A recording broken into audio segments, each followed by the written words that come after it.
Two cats lock eyes. Neither moves. Then slowly they both stand up. Most people laugh. But what you're actually seeing is one of the most calculated moves in the animal kingdom. Standing upright makes them look bigger.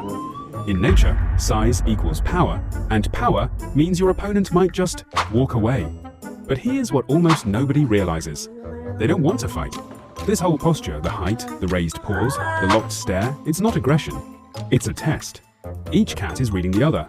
How confident are you? How much do you actually want this?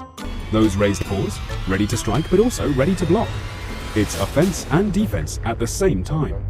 And most of the time, one of them backs down. No injuries, no wasted energy, problem solved. So the next time you see two cats square up, you're not watching a fight, you're watching a negotiation.